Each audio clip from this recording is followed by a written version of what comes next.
मिट्टी के बेटे का ताज। कहानी शुरू होती है झारखंड के एक छोटे से गांव में, जहां जिंदगी हर रोज मिट्टी से लड़कर आगे बढ़ती थी। वहीं एक टूटी फूटी झोपड़ी में जन्मा था भीखू। माँ मजदूरी करती थी और पिता बीमार रहते थे, इसलिए 8 साल की उम्र से ही भीखू को जीवन की असली लड़ाई लड़नी पड़ी। स्कूल की घंटी सुनकर बच्चे जब कक्षा में भागते थे, भीखू तब खेतों में मजदूरी करता या पुआल ढोता। लेकिन इन सबके बीच एक चीज थी जो उसके अंदर जिंदा थी, सपना। भीखू के सपनों की शुरुआत रेडियो से होती थी। हर शाम गांव के चौपाल पर कोई रेडियो लगाता था, जिससे खबरें, गीत और किस्से सुनाई देते थे। भीखू वहीं बैठ जाता, ध्यान से हर शब्द को पकड़ता। उसकी आंखों में उस वक्त एक अजीब सी चमक होती थी। वो समझ चुका था कि शब्दों में ताकत होती है, आवाज में असर होता है। रात में माँ के साथ चूल्हे के पास बैठकर भीखू एक एक बात दोहराता। आज रेडियो पर बोला गया कि दिल्ली में बर्फ गिर रही है और मुंबई में रेल बंद हुई है। माँ, एक दिन मैं भी ऐसी ही खबरें सुनाऊंगा। माँ मुस्कुराती और उसके बाल सहलाते हुए कहती, तू बनान बेटा, पर इंसान पहले बनना, बड़ा बाद में। समय बीतता गया। भीखू 14 साल का हुआ तो गांव छोड़ दिया। जेब में सिर्फ माँ का आशीर्वाद और गांव की मिट्टी से सना एक झोला था। शहर पहुंचा, रांची। लेकिन शहर ने उसका स्वागत पत्थरों से किया। पहले दिन एक ढाबे पर बर्तन मांजने पड़ा। रात को स्टेशन के पास नींद आई तो जेब कट गई। लेकिन भीखू के अंदर कुछ था जो टूटता नहीं था। अगली सुबह फिर काम ढूंढने निकल पड़ा। 3 महीने बाद उसे एक प्रेस में काम मिला, पुराने अखबार उठाने, मशीनें साफ करने का। लेकिन वो वहां सिर्फ काम करने नहीं आया था, वो सीखने आया था। जब सब काम खत्म कर देते, भीखू चुपचाप एक कोने में बैठकर अखबार पढ़ता, शब्दों के मानी समझता, संपादकीय के लिखे भावों को पकड़ता। धीरे धीरे वह अखबार के दफ्तर में एक जाना पहचाना चेहरा बन गया। एक दिन प्रेस के संपादक ने उसे पुकारा, तू इतना ध्यान से अखबार पढ़ता है, लिख सकता है क्या? भीखू हंसा, कभी कोशिश नहीं की, पर आप कहें तो करूं। और वहीं से शुरू हुआ उसका सफर, एक झोपड़ी से कलम के सिपाही बनने का। पहली खबर जो उसने लिखी थी, वो उसके ही मोहल्ले के बारे में थी। टूटी हुई सड़क से कैसे स्कूल छूटा बच्चों का भविष्य। ये खबर जब अगले दिन लोकल पेज पर छपी, तो भीखू ने अपने नाम के नीचे पहली बार अपनी माँ का नाम देखा। भीखू देवी का बेटा, भीखू कुमार। आंखों में आंसू थे, लेकिन होठों पर गर्व। उसके लेखों में सच्चाई थी, अनुभव की तपिश थी। वह महज खबरें नहीं लिखता था, वह जिंदगी को कागज पर उतार देता था। धीरे धीरे उसकी पहचान बनी। अखबारों ने उसे पार्ट टाइम रिपोर्टर बना दिया, फिर स्थायी रिपोर्टर। लेकिन भीखू सिर्फ रिपोर्टर नहीं बनना चाहता था, वह बदलाव बनना चाहता था। उसने एक यूट्यूब चैनल शुरू किया, नाम रखा धरती की बात। उसमें वह गांवों की अनकही कहानियां दिखाता, किसानों की आवाज उठाता, मजदूरों की चुप्पी को कैमरे में बोलता बनाता। शुरुआती महीनों में मुश्किलें बहुत आईं। न इंटरनेट था, न कैमरा, लेकिन जुनून था। धीरे धीरे लोग उसकी वीडियो देखने लगे। उसकी आवाज में वो बात थी जो दिल तक जाती थी। वह चीखता नहीं था, बस सच बोलता था। और यही चीज लोगों को छूने लगी। एक वीडियो वायरल हुआ, पानी के लिए लड़ती बच्चियां। देश भर में उस मुद्दे पर बहस छिड़ गई, और वहीं से भीखू का नाम देश के कोने कोने तक पहुंच गया। अब दिल्ली से पत्रकार बुलाते थे उसे पैनल पर, बड़े मीडिया चैनल चाहते थे कि वो उनके लिए काम करे।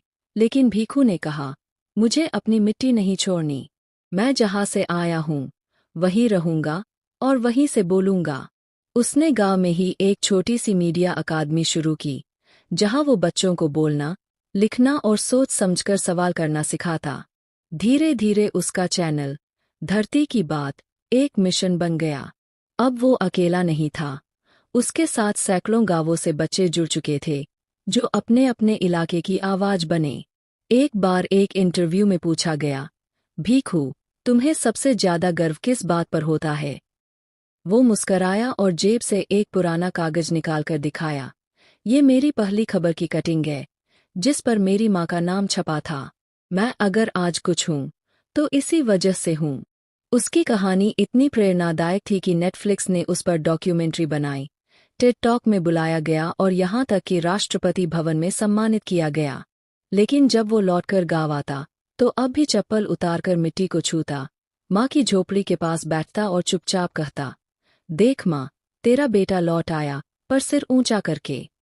कहानी का अंत। भीखू की कहानी एक मिसाल बन गई। एक लड़का जो कभी स्कूल नहीं जा सका, वह अब लाखों बच्चों का शिक्षक बन चुका था। जो कभी माँ के आंचल से चिपककर सोया करता था, आज वही लाखों लोगों की आवाज बन गया था। कहानी ने यह साबित कर दिया कि गरीबी मंजिल की रुकावट नहीं होती। अगर इरादा सच्चा हो तो मिट्टी से भी ताज बन सकते हैं। गांव की संकरी गलियों में धूल उड़ती थी। मिट्टी की दीवारों से टिकी जर्जर झोपड़ियों में जिंदगी सांस लेती थी और उन्हीं में से एक झोपड़ी में जन्मा था रघु। माँ खेतों में मजदूरी करती थी और पिता का साया तो रघु ने कभी देखा ही नहीं। गांव वालों के लिए वह बस बिन बाप का लड़का था, लेकिन माँ के लिए वह पूरी दुनिया। रघु की उम्र जब 7 साल की हुई, तब से ही उसने जिम्मेदारियों का स्वाद चख लिया था। स्कूल जाता तो था, लेकिन दोपहर तक स्कूल के पीछे बने बाग में वह आम बीनने में लग जाता, जिन्हें बेचकर शाम को माँ के लिए थोड़ा राशन ले आता। कई बार तो बिना खाए ही सो जाता, लेकिन आंखों में एक चमक थी, कुछ बनने की, कुछ कर दिखाने की। गांव में एक बड़ा जमींदार था, ठाकुर जय सिंह। उसकी हवेली में एक पुराना रेडियो रखा था, जिससे हर शाम गांव भर में खबरें और पुराने गाने गूंजते थे। रघु घंटों खड़ा होकर उस रेडियो को सुनता और फिर वही खबरें शाम को माँ को दोहराता। माँ कहती, तेरे अंदर कुछ बात है रघु, तू एक दिन बड़ा आदमी बनेगा। ये बात रघु के दिल में बैठ गई। जब वह 14 का हुआ, माँ की तबीयत बिगड़ने लगी। इलाज के पैसे नहीं थे और गांव के डॉक्टर ने हाथ खड़े कर दिए। माँ की मौत रघु के लिए जैसे पूरी दुनिया का अंत थी। लेकिन उसी दिन उसने खुद से एक वादा किया, अब नहीं रुकूंगा, चाहे कुछ भी हो जाए। रघु ने गांव छोड़ दिया। जेब में सिर्फ 50 रुपए और माँ की पुरानी साड़ी का एक टुकड़ा था। वह बस में बैठकर शहर आ गया, मुंबई। शहर ने उसका स्वागत गालियों और धक्कों से किया। पहले दिन ही उसका पैसा चोर उठा ले गया।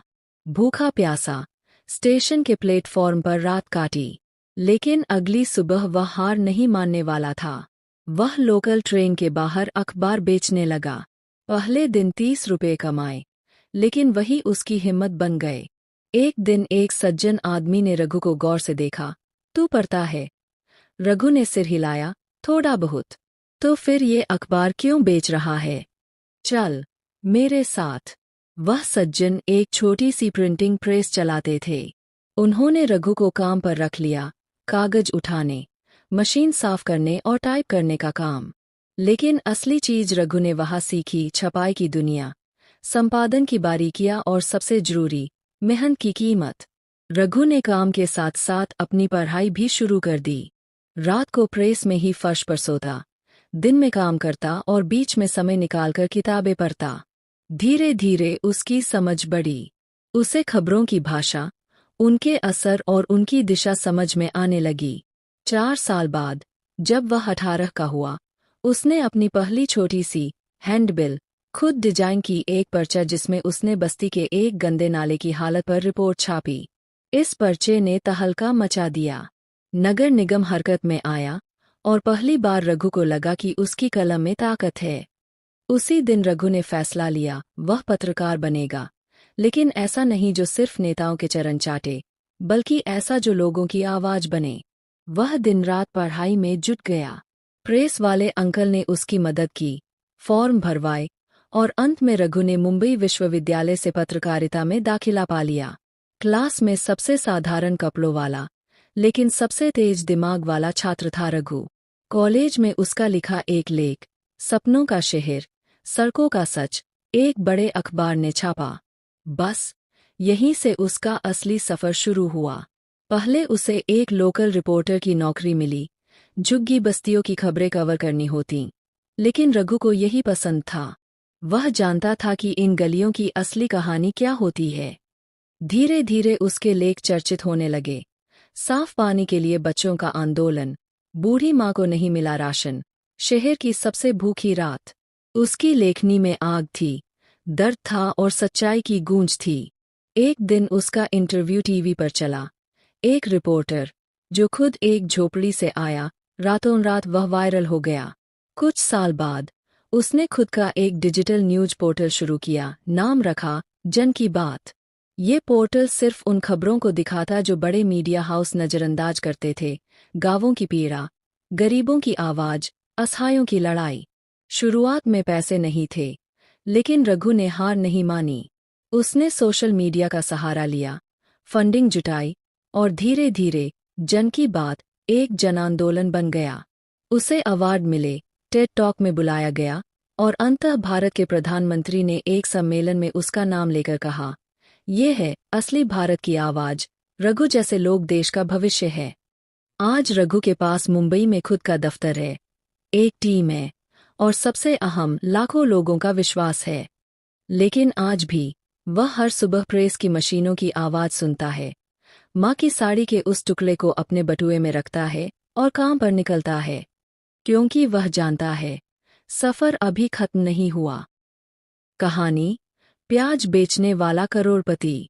हर बड़ा सपना एक छोटी सी शर्म से शुरू होता है। मनोज की कहानी भी कुछ ऐसी ही है, जो कभी सड़क किनारे प्याज बेचता था और आज एक सफल स्टार्टअप का मालिक है। मनोज का जन्म एक छोटे से गांव में हुआ था।